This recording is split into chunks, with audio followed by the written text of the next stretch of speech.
No niin, moro YouTube. Nyt tulee video, mitä olette ottanut ihan saatanan kauan, että eskortin käynnistämisvideo.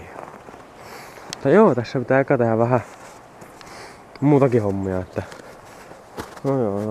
vähän lapioida enemmän lunta pois ja tää puu pitää katkaista tonne, on pyörä laitettua, sit pitää tunkata ylös ja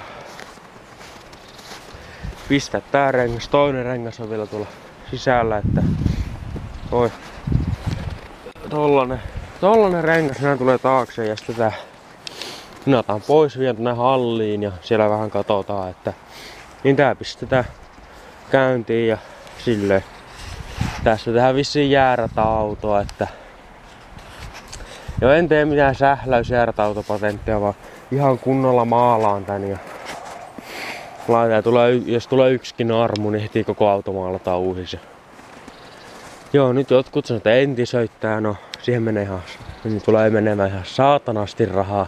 Tää ihan kaikki laittaa uusiksi, uusi kone, uusi alusta, uusi perä. Ihan kaikki ja uusi tuulilasi, uusi pohja, uudet renkaat ja alusta ja ihan kaikki. Joo.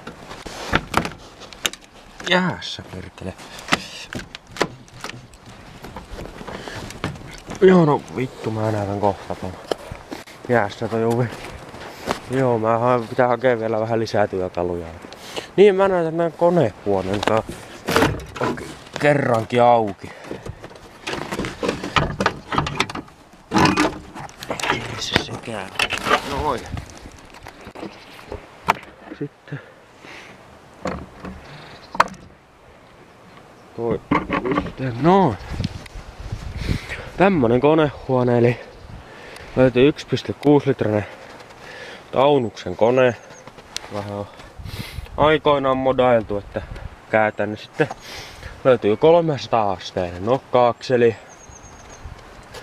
Löytyy 6 vai 7 milliä laskettu kansi, se on aika paljon. Sitten löytyy Weberin kaasari. Löytyy. Sitten on kuulemma suora putki, menee sivulle tonne noin johonkin. On siinä yksi vaimennin tai jotain. Ja, joo. Koneen pitäisi pyörästä, silloin syksyllä työkalulla koitettiin, että joo, ja sisusta on purettu ja löytyy kemppiperää ihan kempillä tehty ja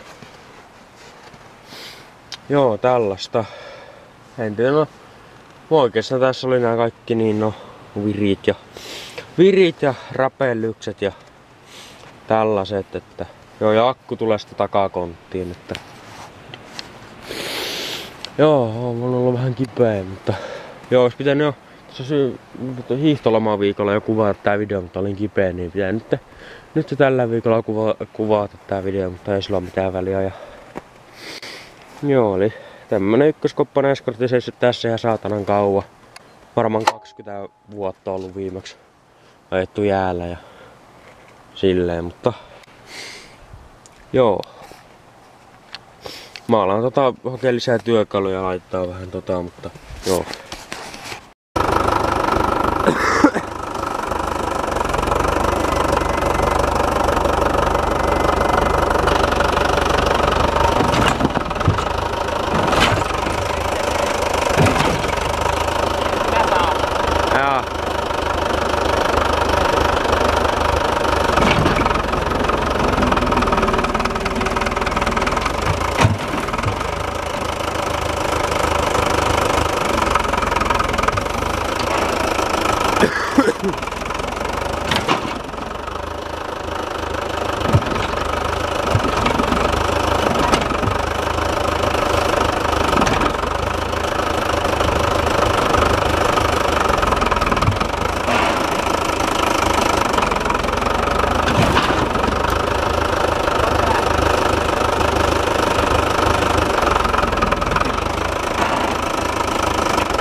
Joo, nyt tää saatiin tänne halliin, että joo, oli työmaa hinata, mutta joo.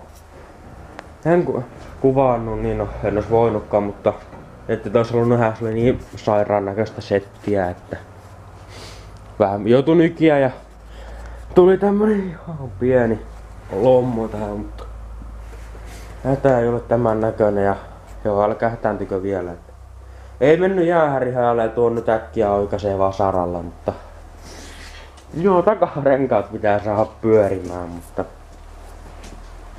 joo, tää täältä työnnettiin perälevyn kanssa ja joo, toi takavalo oli siis jo rikki, että perä ei vaurioitunut ollenkaan, mutta joo, tutkitaan sitä kohta vähän tarkemmin. Joo, mutta mä alan tässä nostelen keulaa ja näitä pyöriä, että pyöriä renkaita irti, että saa sit vähän ja sisällä on vähän paskaa, mutta joo, sillä mitään väliä. Joo. Joo, nyt jatkuis vähän niinku tälleen parin päivän päästä, että joo, tää jäähäri on pakko irrottaa tuolta homma, että tuo propelli ottaa kiittää ja vuotaa muutenkin ja joo, tää voi olla, että sopis Passatin jäähytin nyt tuolta jostain valkoisesta tai jostain Passatista kattoo. Joka tapauksessa pitää ottaa irti, jos sen saisi jotenkin nää kiinnikkeet jotenkin suoristettua ja silleen. Niin ja sitten vielä, että ei niin, no kerrotaan nyt nää virikkoja. Mä en tiedä sanonko mä ne jo tossa aikaisemmin, mutta niin, eli 1.6 Taunuksen kone. Täällä on vähän modattu, että tää sopita on ollut, tää kone on ollut vähän, tai se kone vähän pitempi mitä se 1.3 vakiokone vai 1.1, kumpi tässä nyt on ollut. Sitten 6x7 milliä laskettu kansi, se on aika paljon ja sitten tässä on yli 300 asteinen nokka-akseli. Sitten tässä on Ulma itse tehty tämmönen, että tätä voi säätää. Sitten tässä on tämmönen Weberin kaasari, tässä on tää ryyppyläppä.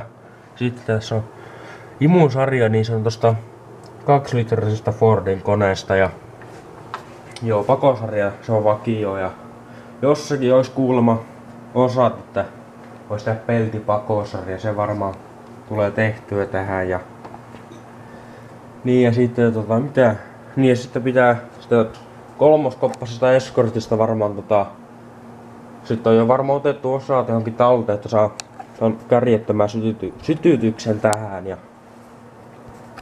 joo, nyt mä vähän niitä sisätilan käsittelyä. Tää on vähän tää pyörimään ja no täältä mä sain nää jo tänne irti, mutta se lähti kyllä yllättävän nätisti, vaikka tää on 25 vuotta seissy, että joo, toisella puolella se on melkein irti.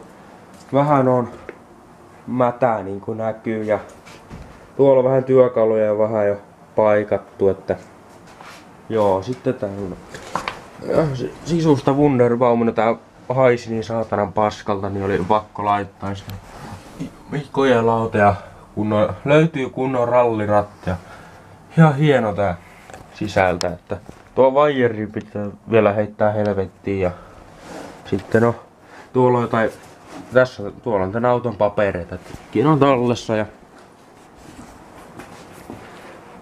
joo, sitten no niin no, nääkin pitää korjata, tähän on joskus laitettu nää uusiksi nää lokasuojat ja tossa on vähän kolhua ja joo. Nää jos jostakin sais uudet, niin olisi aika jees kai nää muovit tähän niin. Joo, täälläkin on vähän päässyt huonoon kuntoon, sekin pitää sitten fiksata ja joo, mä vähän missä näkyy harmaata, niin siellä laittanut paikkoja. Kyllä mitään parasta jälkeen, mutta kyllä se nyt kestää ainakin seuraavat 20 vuotta tuo hitsaus. Ja joo, tuolla on vielä heinää tuolla. Ja sitten nämä vilkut irrottaa jotenkin vielä, että saa tästä fiksattua ja koko tää alapaska täällä ja suoristettua, se nyt on niin iso homma. Ja tuolla on aika pahasti ja joo, sitten se vakiomaski, vaikka niin on maski kaivaa tähän esiin jostain, se on ihan hieno ja joo. Joo, mä kysyin, niin mun eno on kuulemma silloin 30 vuotta sitten niin 100 markalla ostanut tän auton. Ei oo ollut kallis.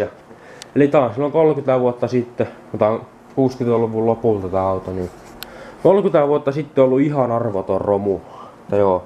Sitten kun tää on, ei oo tarvittu, jätetty vaan tonne mätänemään ja se arvo on noussut niinku siellä, että silloin jo ajateltu, että arvo voisi nousta, kun niin silloin tää oli arvoton romu. Ja joo. Mä en tiedä, että mä en todellakaan tee tästä mitään rälläyspaska-autoa, vaan mä korjaan tän auton niin hyvin kuin mä osaan ja yritän laittaa hitsata ja tehdä kaikki niin hyvin kuin mä osaan. Ja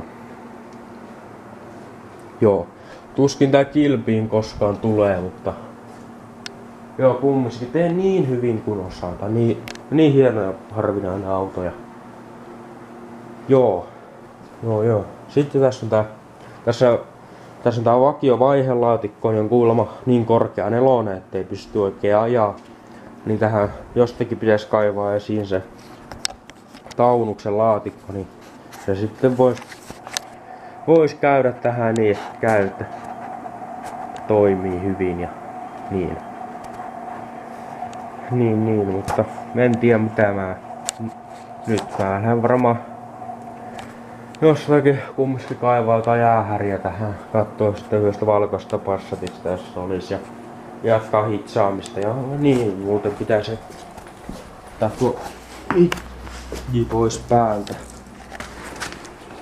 Tuli uusi hitsi, vähän on kyllä kulunut, mutta tämmönen Esaobi tuli tänne. Tää on periaatteessa lainassa, mutta no sieltä tuo saatiin, niin se ei ollut vaan siellä varastossa eikä se tarvii tuota, mutta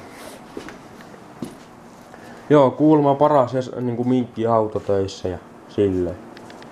Joo, ihan hyvin tuorit on toiminut, on sillä jo vähän kaikenlaista hitsuttu.